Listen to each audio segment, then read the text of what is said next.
各位，好奇你们玩完一款游戏之后会把它删掉，还是玩着玩着就玩出感情，明明也不太会再打开来，但又舍不得把它删掉呢？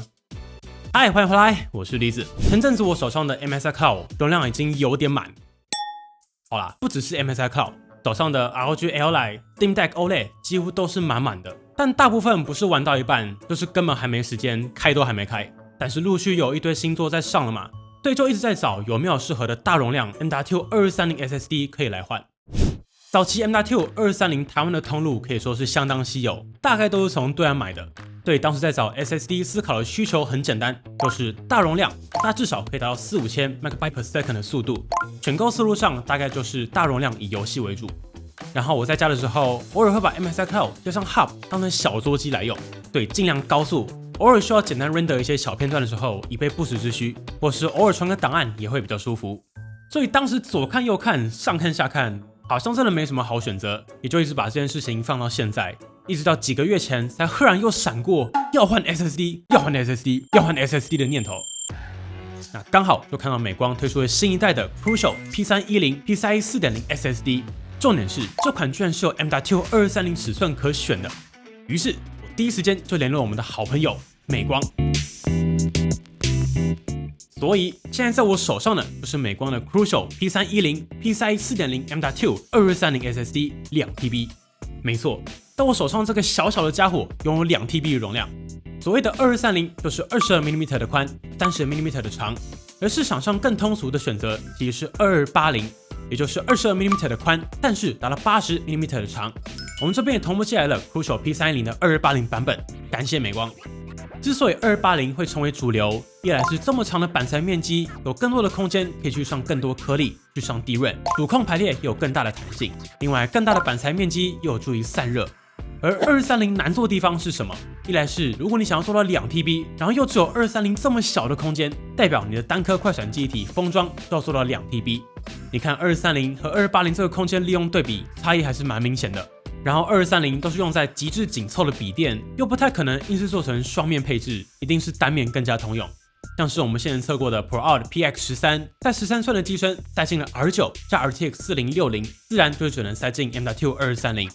又或像是 MSI Cloud、ROG Ally、Steam Deck 也都是清一色2230。对这些尺寸寸土寸金的机种来说，2230的体积就是最大优势。我们把 SSD 上的标签撕开，就可以看到2230有多紧凑。基本上快闪记忆体颗粒和主控都占掉所有面积，所以2230还要 DRAM， 现阶段大多是先不用想了，会以 DRAM-less 为主。另外 P310 最大的亮点就是可以达到 PCIe 4.0 的顶端速度，官标循序读写分别可以达到7100 MB/s 的读取以及6000 MB/s 的写入，但高速的背后通常会直接联想到产生更多热量，所以美光这次也特别强调了低功耗设计，在外盒上也直接标示了适合掌机。明显是有看到最近这波极致轻薄笔电和掌机的趋势啊，我自己是给予愿意去给探索2230的可能性鼓励啦。另一来是 MSI Cloud 的风扇是直接压在 SSD 上面的，所以可以主动带动风流，散热上也比较没压力。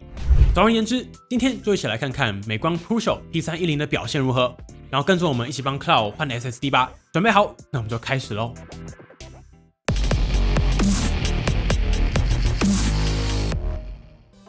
在节目的一开始，还是先帮大家复习 M.2 PCIe 4.0 SSD 到底是什么。首先，大家一直听到的 M.2 实际上是在说前面这个外形规格。在 NVMe M.2 接口当中，主流是采用 M-Key， 也就是在59到66 pin 角有做防呆缺口的这种，最多支援4条 PCIe 通道。接着我们就来开箱 Crucial P310，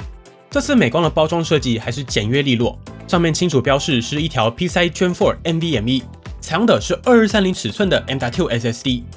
2230代表的就是 22mm 宽、30mm 长的尺寸。然后我们手上这条是 2TB 的容量，极速可以达到7100 MB/s 的读取速度。下面有相容游戏掌机的图示，以及标示提供5年的有线保固。我查了一下，这条应该是 220TBW 保固，个人会觉得稍微略少，但因为主打是for掌机，的确是也够用就是了。那安装的方式也非常简单。只要方向正确，对准插槽，轻轻插入，最后把螺丝锁上，这样就完成了。基本上只要对准缺口的位置，没有出错空间，我奶奶来也可以的程度。不过比较重要的是，建议大家在更换的时候，先找一下你手上那台掌机的拆解教学影片，大致了解一下步骤会更安心。比如说，本频道开箱过所有的掌机，包括 MSI Cloud、ROG Ally Lite、Steam Deck、Steam Deck OLED， 全部都有教大家怎么安全的把掌机拆开。有需要的朋友可以回头去看个别的评测参考，就不太会有问题。这边我也带大家一起来实际操作一次。在换 SSD 之前，建议大家先到 Windows 设定，然后登入微软账户，然后到启用页面。这边看到你的 Windows 账户有成功连接数位授权，这样重灌的时候就可以沿用序号。在你登入微软账户的步骤就会自动启用 Windows。我知道有些机型会直接套用，但还是建议大家确认一下，以防万一。接着我的习惯是直接重灌 Windows， 顺便也让整个系统去掉 OEM 预载，只安装我有需要的驱动就好。而如果你只有一台电脑，我们可以先来建立 Windows 11的安装随身碟。首先，我们到微软官网下载 Windows 11安装媒体建立工具，然后没什么难度，把一颗大于 8GB 容量的 USB 插上电脑，然后就跟着系统步骤走，下一步，下一步，下一步，等待系统自己建立，这样就完成了。接着可以来换 SSD 了。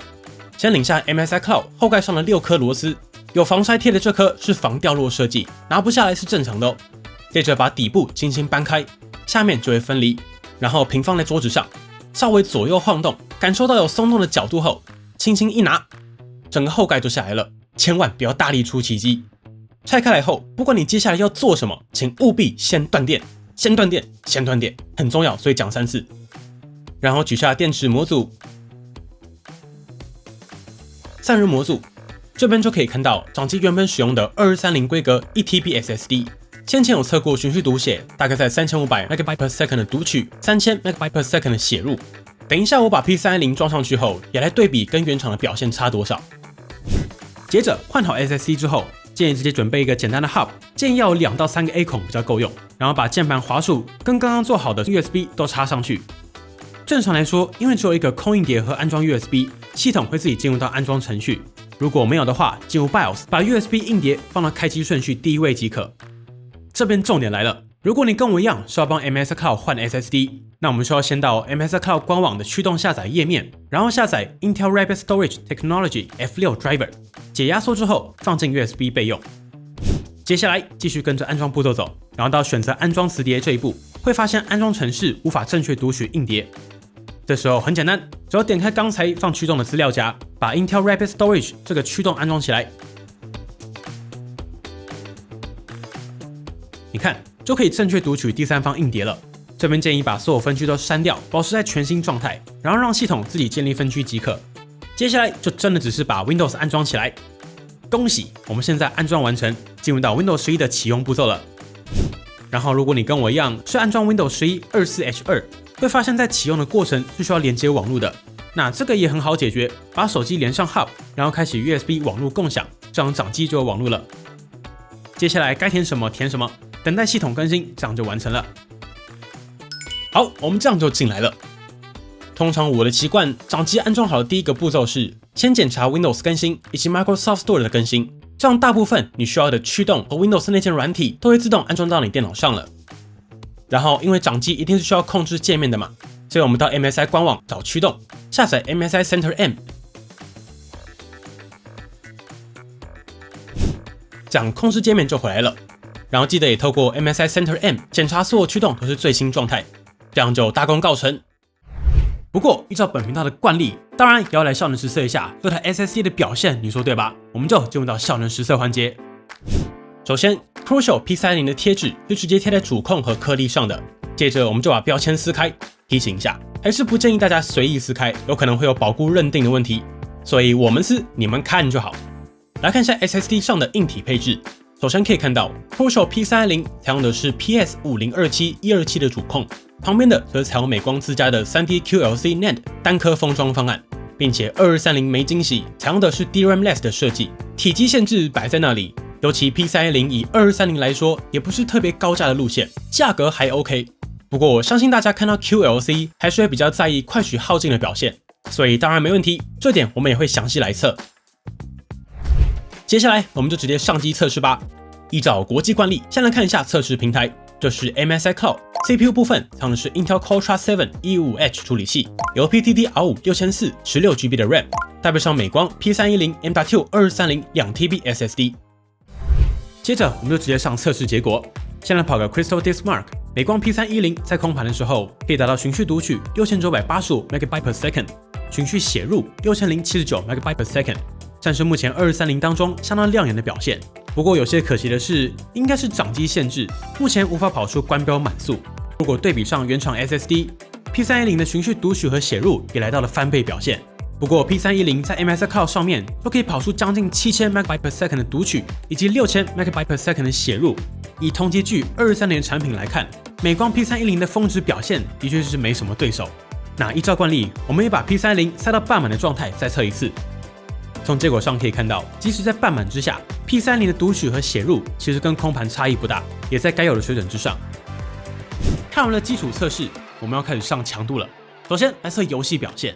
这边用的是 SandyMark 的硬碟测试，总共会测试3款游戏以及4个模拟情境。那空盘下的表现我就不测了，应该没有人掌机是空盘在用，我们就直接测半满之下 P310 的表现。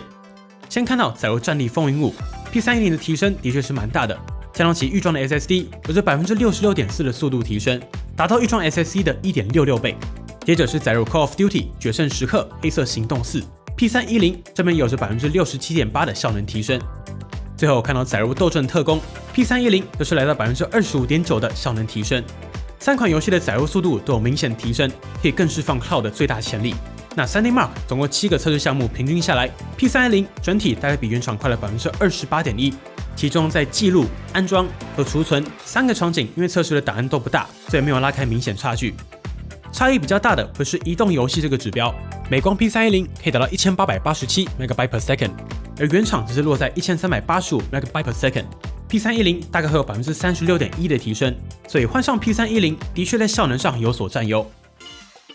不过对我这次想换 SSD 最原始的诉求来说，我更看重的还是那 2TB 的超大容量。测试这些跑分主要是想验证换上 P310 之后有没有效能衰减，尤其 P310 的通路售价也就落在5-6千上下，看上它目前会是台湾市场能买到的稀有高速之选，整体的价格还是有所竞争力的。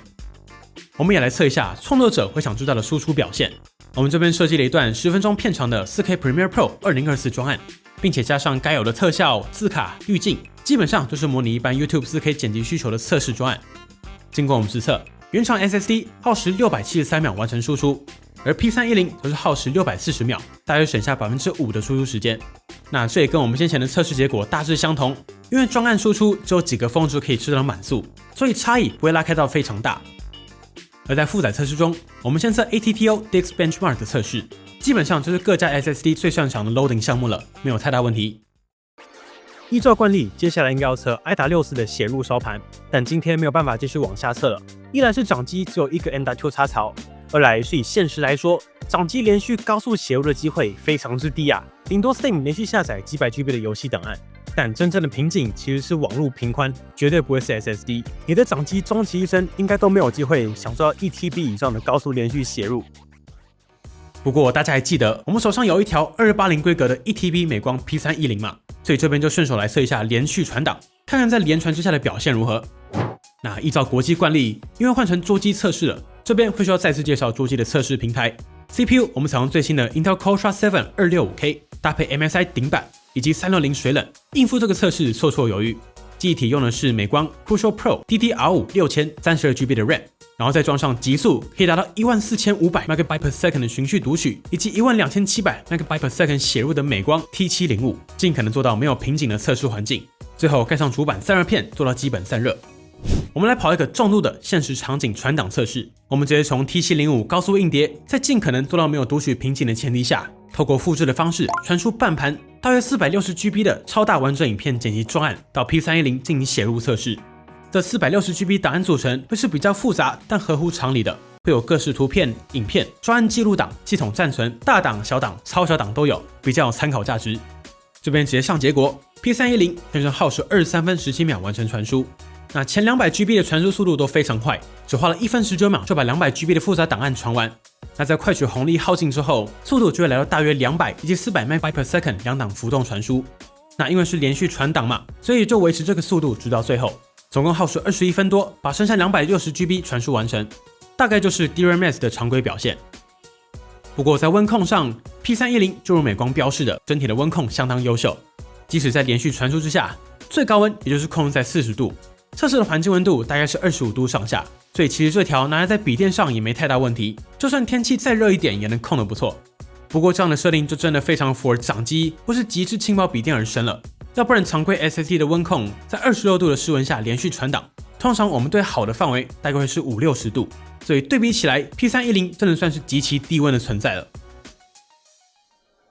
好了，节目来到了尾声。整体来说，如果你就是想帮掌机选择 PCIe 4.0 高速之选，那 P310 就是现阶段台湾市场上脱颖而出的选择，并且看上规格的话，这条目前在通路5-6千的实际售价也在合理的价位，然后提供5年保，虽然只有220TBW， 但对于掌机顶多游戏下载、读取和小档写入，在大众来说是绰绰有余。但如果未来有机会再翻个1倍，诚意会更足啊！但测下来比较惊喜的还是 P310 的温控表现，即使在连续写入当中，最高温也就是控制在40度上下，但是在测试之前始料未及的表现，可以说是完全为掌机而生的调教设定。